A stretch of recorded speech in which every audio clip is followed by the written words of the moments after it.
Hi, everybody. It's Olivia F. Scott, founder of Emerge Alliances and assistant professor of advertising here at Loyola University, New Orleans. Today, you're here for another enriching episode of Behind the Ad. So, we know that almost everybody is on social media right now. And throughout the years, whether some of us like it or not, social media has shown its significance whether you use it for personal or business reasons. Today, we're going to delve into the world of creating compelling social media content. As a proud New Orleanian, she thrives on connecting with the local culture, making her insight into compelling content creation all the more valuable. She is the social media manager at Very Local, and her journey in this field is nothing short of remarkable. With her prior experience at CBS affiliate WWL-TV and a noteworthy role overseeing broadcast coverage for 160 Marine Reserve training facilities, she brings a wealth of experience to the table. Welcome, won't you, to Behind the Ad today, Mary Stays. Mary, how are you? I'm good. How are you? Oh, I'm wonderful today. You look beautiful. Thank you so much. Thank you for having me. You have worked in broadcast journalism to serving as an active duty Marine as well. How have these experiences really helped influence your approach to creating content for social media at Very Local and outside of that? It's so interesting that you use the word serving because a lot of times when I talk about journalism, I relate it to my experience being in the military and being in the Marine Corps. Everybody says, like, thank you for your service. But to me, that's what journalism also feels like. As a journalist, you are an unbiased conduit of information, regardless of, like, what you think, how you feel. And a lot of times it was like that in the Marine Corps. Did I want to walk 10 miles or run 3 miles every Monday, Wednesday, Friday? No, but not at all. But I knew that I was in service of other people, and I knew that what I was working towards was something bigger than myself, right? And so that parallels with journalism so much to me is being in service of others, being able to tell other people's stories and create that. And so when it comes down to Very Local and just storytelling, whether it's where I'm at now or where I was in previous positions, it really is storytelling and being of service. I never thought about it like that, but it makes a lot of sense, right? Because if you get yourself in position and you understand you are a servant leader from being a journalist, and that can kind of flow through to everything else you do. Right. So you are a native New Orleanian. I am. Born and raised. How is being a native New Orleanian? How is that helpful to you creating really unique content for Very Local? So with Very Local, it was a pilot project for Hearst, and we focused on hyperlocal media, right? And so whenever, especially as a native New Orleanian, whenever I see news and I see something on NOLA.com, it's like New Marigny or like, you know what I'm saying? Where is New Marigny? I have no idea where that is. So I don't know where so it is it's very important for me to be authentically local. And to keep that in mind, even when I'm dealing with other markets. So as I've risen through management and things like that, I reach out to people on other teams in these local markets. For example, another market that started at Very Local the same time as us was Pittsburgh. And they have a word called yins. It's like y'all. I don't know how to use it, but sometimes I have to craft social media posts that's like, yins looking for love. And so I reached out to my team members in Pittsburgh, and I'm like, am I using this right? So it's just important for me to be authentically local because people know that and people can feel that. And as we're talking about compelling social media, I'm sure one of the things that I'm going to say a lot to you guys is that it's about feeling something. Correct. So what strategies have you found most effective in engaging an online audience and keeping them coming back for more on social media? So it really depends on like what your different goals are, right? So for example, the class here, my social media strategies class, first I have them think about what they have to bring to the table, like what your different content buckets are, right? So break that down. Okay, so maybe on Mondays we do professor features, and it's something that's not them in the classroom. It's Dr. Bob going fishing or you doing yoga, right? Something, tell us something that we don't already know. Okay. Right? And then maybe Tuesday is a student feature. Wednesday is, a student club. Like, fix that. Figure out what you can offer the people. Also, recognizing that social media is a two-way street, that this is communication, right? Still. Correct. And so are you going in the comments and talking back to people? Because then they feel that connection. First of all, they're going to get the notification on the gram or whatever it is that you're talking to them, right? And then they realize that this is a real person, and so they're going to like rally around you and build that community that you're looking for when it comes to social, because you want people to, no matter what genre you're in or what your niche is, you want people to see you as a subject matter expert, to know that you're real, and just feel that from you. Once again, it's a feeling. And so if, you know, I'm not getting in there and engaging with people, correct, right, they're not going to feel that. Let's rewind for a moment, right? A lot of people who watch Behind the Ad, they are either current students, prospective students, or they're small business owners who just want to learn more about marketing and advertising. You mentioned a little bit ago about buckets, right? So these thematics where you have professor features, you have student features. So I've been saying that for years, and I've been saying do bucket. I didn't call them buckets. I was like, what do you call them buckets? These themes. Right. I've been saying do themes because for those of us who don't really enjoy doing social media, it allows me to know that if on Monday I'm doing Motivational Monday and on Wednesday is Wednesday Wisdom, it helps me. Can you tell us more about the value of having themes and sticking with those consistently each week?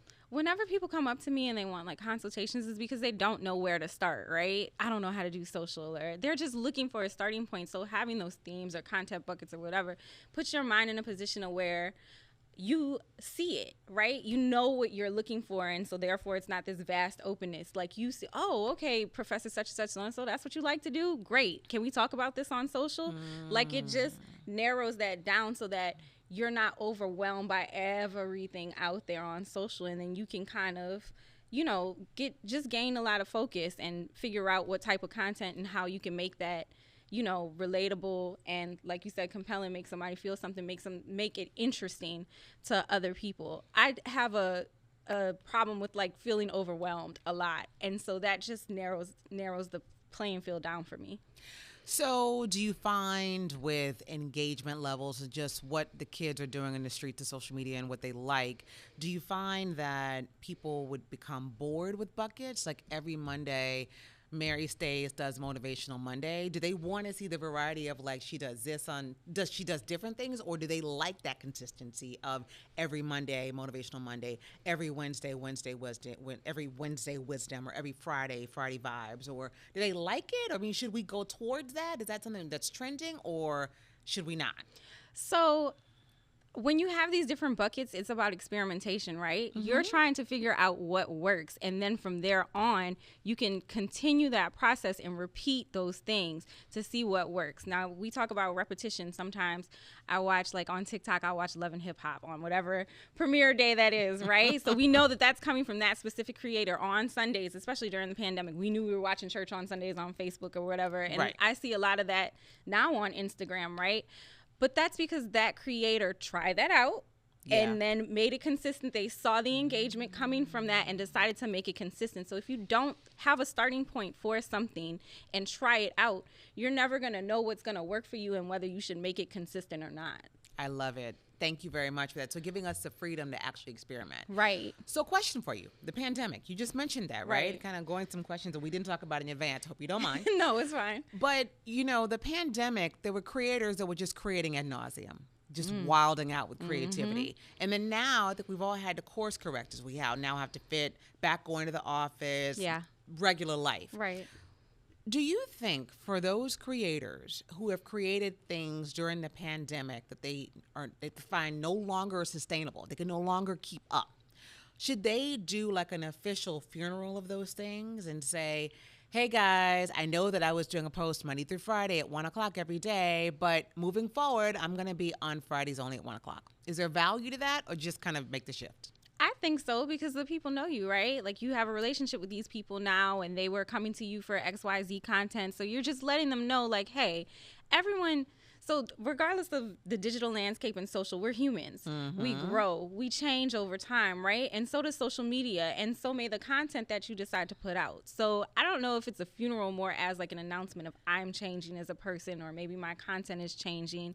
And I think that that's okay to say. It's like setting up boundaries and barriers for yourself as a person. If that's not working for you anymore to continuously create content like that, and you have to fit it in, then why not say something? Yeah, I think in general, Thank you for that. Thank you for that expert response. I find in general, just as human beings, people like consistency. They like to know. So if you say new episode on Wednesday, Right. Okay, every Wednesday, every fourth Wednesday, every third, like just tell me and I will work around that if I want the content. Right. But don't tell me it's every Wednesday and it's every fourth Wednesday. Just tell me what it is. Right. And I'll follow suit. And also as a social media professional, you can like tell people, oh, hey, make sure you turn your post notifications on because maybe I'm not doing this so much so you don't miss out, right? Like have that specific call to action so that if you are changing stuff up, let them know how they can follow you along, how they can let them know how they can follow along with you. Got you. Right. Telling people, I'm sorry, not to cut you off, but just like telling people, giving specific calls to action. I know, we're like, oh, we can read when we look at a slide. Oh, we can read, right? But there's nothing wrong with saying, hey, I want you to follow this. I want you to comment on this. I want you to interact with me. Tell the person that. How do they know how to interact with you if you aren't telling them? That leads very well into the next question. Okay. Right? So you mentioned a great tip about turning on notifications. Do you have any other specific techniques that you'd recommend to aspiring content creators to truly engage their audience? Like we said earlier, experimentation, knowing, like having the freedom to know that everything, when you post, everything is not going to get a like. Everything is not going to go viral. That just is what it is. And I feel like that's such a measurement for us now, right? It just isn't. So you pay attention to your analytics, right? You're consistent with yourself. You're keeping your promise to yourself to post and to make said content, right? Correct. And then you look at the numbers, which is the actual data, real life things, right? Not so much likes or whatever, but you look at the data, you see where things are fluctuating, and then you continue to go with that. So if I was, starting a content creation journey or something like that, like we said before, start with a plan, pay attention to your analytics and your numbers because that's going to tell you what people are into, and then you go from there and just recreate that content. Okay, so you kind of led into this when you said that it's not all about going viral, which I'm so glad you said that, right? It's not all about going viral, everybody, okay? Mary Says, Professor Mary Says, right? Social media manager, very vocal, she's put it down. It's not. What's it all about then? It's about the real life payoff. What happens off of the phone? What happens off of the computer, right? Say I have a business page. So I have my own business. We do cute, right? It only has maybe about 300 or 400 followers. Is my goal and my plan when we talked about experimentation and creating content buckets and plans and things like that, is my goal to have a $30 month or is my goal to have a $300 month, right? None of the posts that I make go viral. I get orders though. I can guarantee you that. People know who I am. People know what I do. You know what I mean? It doesn't matter the amount of followers that you have. What matters is that you are creating that engagement and you are creating that community to support whatever it is that you are doing. So that is the measurement for me, what happens off of social. It's beautiful. So now let's flip that. So let's say it's a small business owner who's watching this episode and they're not creating content, but they want to know how they should better evaluate content creators. So they've got a content creator who has 100,000 followers and they're like, ooh, that's a lot. What should they really be looking at beyond the number? Because we all know you can buy followers. Right? So what should people who are in the market for influencers, what should they be looking at when they're looking at content creators? I always tell people when they come to me for consultations to find somebody in your niche or closely aligned with your niche and look at the strategies that they have. Are they using a bunch of hashtags? Are they talking back to people? Are they posting? How many times are they posting, right? When are they posting? What are they posting about? Copying somebody's strategy and adding your own little Tony Chachere's, your own little flavor to it, that's not stealing. That's making it your own. You're using a method that's proven to work, right? Obviously, this person is successful, and you're making it your own. Okay. Awesome. So we know that social media platforms are constantly evolving. The Be Real is a new one. Are there any other ones that are new right now that I don't know about? I know we got Snapchat, which isn't so new, but Snapchat, TikTok, Be Real. Any others? The TikTok ads, I don't know. I feel like TikTok has evolved into something that was very organic, right? Like just happened on the spot to now like I have 1,000,001 TikTok shops on my For You page. It's terrible. Yes. They got me. I bought something the other day. I was influenced. I was. Did you get it yet? No, not yet. They're supposed to send it in 3 days. You have to let us know how it is. I was talking to the students the other day here, and they're like, I'm a little afraid of TikTok Shop. They're okay with Instagram, but they're not quite sure about TikTok Shop. We'll see. TikTok has very strict rules for these TikTok shops. Oh, good. Yeah, you have to send it out in a certain amount of time. Okay. Or else they ban the shop. Okay. So okay. Just FYI for any small business owners that see all of that out there, do your research onto the different, avenues of how you want to do your sales and how you want to put yourself out there. Because there are a lot of brands I know on Instagram for sure, because I got caught up with that myself. Okay. Buying a pair of shoes and it arriving a month later because they were doing, I guess, right, custom orders and that kind of thing. All right. So speaking of the trends of social media, total digression, but it's okay. How do you stay ahead of the curve in such a dynamically growing industry? I just pay attention to what works for me. I'm obviously a social media consumer, right? Like I just told you, I watch Love and Hip Hop on with my family on TikTok, right? Wow. So I see what people are getting into, and then I think about how that will work for us. Maybe on the streaming channel for Very Local, if we have a big premiere, maybe I am streaming that on my channel, right? Like I figure out how to put that Tony Chachere's, that secret sauce for me. What am I consuming? I'm not the only person that's consuming this. That's why it's going viral. Correct. So you just flip that for what you need it to do. So do you have a system to adapt your content strategy to the latest trends and algorithms? Do you go in and shift things? Do you go in like every Monday or once a month and look at the algorithms and the trends? Any secrets you have around how you can stay ahead of the curve? Sorry, Albert. No, and if you don't, I have several plugs here. So. No. I think people hear the algorithm. First of all, the algorithm, I won't say that it's not a real thing. I will say that it's a different math equation for each different social media network, and different things happen to affect it, right? Like how TikTok's algorithm is different from how Twitter's algorithm, especially now since it has evolved into X, works. So you have to be cognizant of that. But honestly, I just look at my numbers. I look at my numbers every day. I look at my numbers every week, and I look at my numbers every month. Okay. And I know what's going on at my different jobs that are going to affect things. So like, say I have a whole bunch of views on TikTok, right? First I look at the videos, like I look at the content. Why was this good? Did something funny happen? Is this like a true crime story? Did I have paid that month? Because that affects it as well, right? And I go back and I figured that out. It's almost like working backwards instead of trying to run and catch this new trend or like keep up with the algorithm. It's looking at what you've already put out there and seeing how that's performed and working off of that. Okay. So just keeping an eye on my numbers is what keeps me going. Speaking of your numbers, a little birdie told me that you're also the founder and creator of We Do Cute. Yes. Right? So you have the wonderful blessing of being a professor at Loyola of social media, of being a social media manager at Very Local, but also being a small business owner. Right. So how do you use social media differently as a small business owner versus Very Local? Or just tell us how you use it. Are there any best practices of using social media your benefit for We Do Local?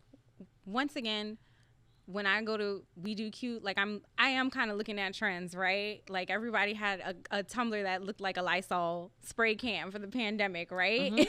Or now 90s stuff is coming back.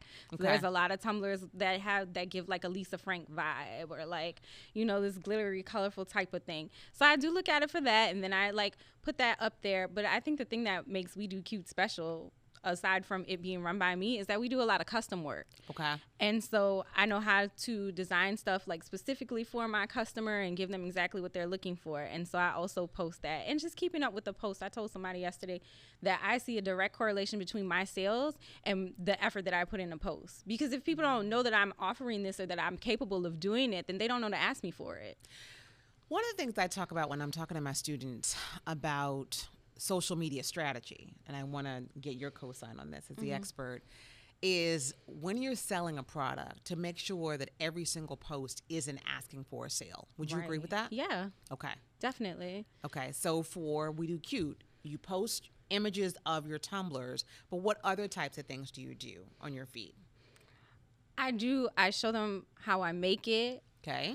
I show them how I ship it, like unpacking so that they see it like brand new, nothing on it, and how I put things together with that, like my postcards or like marketing, things like that.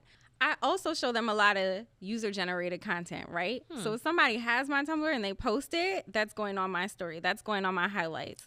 Got it. So it's not, I'm not telling you directly to buy it, right? But you see this person having fun with this tumbler and a drink? Like, right. They want to get in there. Right. Don't you want that too? Don't you want that feeling I told you before? I do. So you work very closely with very local freelancers. I want to talk about collaboration. Okay. Can you discuss the importance of collaboration in content creation, and how do you ensure a cohesive and authentic voice across different contributors when you do have collaboration? So this goes back to what we were saying when I talked about very local in the beginning and being a New Orleans girl. Also, I know for me, so Black New Orleans is different from white New Orleans, right? Okay. And then for me being, I guess, racially ambiguous, right? Or people don't really know what I am, I'm able to kind of go in the middle of that. Okay. My New Orleans is not somebody else's New Orleans. It's probably not even your New Orleans, Yeah. right? So making sure that, first of all, like vetting those people and making sure that they're, you know, authentically New Orleans, but also giving them the space to tell what that authentic New Orleans experience is, right? And so that's kind of how I collaborate, and knowing that I don't know everything with it. I know what's not New Marigny, right? But I don't know every piece of New Orleans. I don't know what the boot is. I was an adult when I came to New Orleans. I mean, when I came to Loyola, I was an adult. Right. But that's a lot of people's authentic New Orleans college experience, Correct. right? So just knowing that I don't have the capacity to know everything New Orleans. I know it's right, and allowing them to show me that. Very well. And so closing out here about measurement, because social media, it's such an art. And when we talk about compelling content creation, we can get into a lot of best practices. But when you get into the measurement of the success of social media content, it's super, super challenging. What key performance indicators do you focus on at Very Local? I love when people say KPIs and OKRs, because that's such a marketing term, and I feel like a lot of journalists don't understand that, but they do that every single day, right? Like, will when you tell them what it is? 'Cause I didn't even tell them what KPI is. KPIs are key performance indicators. I feel like journalists do this every day, but they don't necessarily know what it is, right? Like, they don't. Maybe there's a KPI that your manager looks for, and then when you send the push alert at the news station, you know you're trying to hit like more than 300 page views or more than 3,000 page views, right? But you're not aligning that with that. So I feel like when these worlds of like journalism and marketing collide, that gets me so excited. But to answer your question, it is, once again, like the planning, the knowing what you're posting for, right? So my different goals throughout each quarter, I have brand awareness. Maybe some of them are downloads, right? Like knowing what each one is. And then, like I said, kind of working backwards. So like I work for a streaming app, right? Are my TikTok videos pushing people to download the streaming app? Probably not, because you get stuck in TikTok for an hour, right? But I'm going to put the link on there, and I'm going to put the link in the bio and see how that goes. Like we said, experimentation, right? Yeah. Or brand awareness. Let me put out this post and then collab with somebody on Instagram and see where that reaches, right? So that we know whether it was successful or not. Like defining what success is for you and what success is for that post is not the same thing every time. Exactly. And so you need to make the decision to what that success is and what your goal for that post is. Excellent. Before we go, Mary, will you please, just for all of the wonderful young people, our current students and prospective students, any high schoolers, hey, think about Loyola. But for all of those young people who are like, I want to be a social media manager, I want to do social media, can you just tell them how you got here and perhaps what you did to prepare yourself for this career? I didn't. I kind of fell into this career. I really wanted to be a news producer. I wanted to be a line producer. Putting together newscasts. And then the way that local news works, somebody has to retire or pass away in order for you to move up that ladder. And I was young. And so I just didn't really see that for myself. And then someone from the digital team moved on, and my assistant news director said, you should apply for this. And I went to a faculty member here who was my advisor, Lisa Collins, and I cried at her desk for like 10 minutes. And I was like, I do not want to play on Facebook all day. This is not what I want. And she was like, you should think about this. This is a full-time job. You have a daughter. You really want to stay in New Orleans. So I said, okay. What's the worst they could tell me? No. So I went ahead. I took the writing test. And I got hired at Channel 4, first as a desk assistant and then, full-time on the digital staff, which didn't just handle social. We handled making sure that the reporters' scripts were in digital. We handled live stream. We handled so much digital-wise, right? And then I became a manager there, and then this position opened up at Very Local. And before I was the social media manager, like you said, I worked with a lot of freelancers, and I was an editor. So my advice is to be, we say in the military, semper gumby. It's always flexible, right? Okay. You may have like your dreams and your goals, and that's fine. You should be aiming towards something, right? Right. But understanding that life is not always a straight line. It's not. I agree. Oh, that was it. That was it. Mic drop. Okay, no, I was like, it's, okay. Correct. Well, Mary, thank you so much for being here with us today. No problem. Thank each of you for being here. And I hope that you walked away with some nuggets as I did. I now have the freedom and the permission per Miss Mary Stays to experiment. Yes. For all of our content creators who are like, I need to do this, I have to keep doing the same thing over and over. You don't have to. You can experiment, try different things. But we are saying communicate, just because it's communication. Social media is communication. Let your audience know when you're shifting some things. Also, viral is not your North Star. For so many people, we talk about going viral. That can't be your only North Star, right? And should it even be your North Star at all? She talked about really defining success for yourself and defining success post by post. Each post, each video post, they're not going to be the same specific outcome that you're reaching. So thank you so much for joining us, and I'll see you at the next edition of Behind the Ad.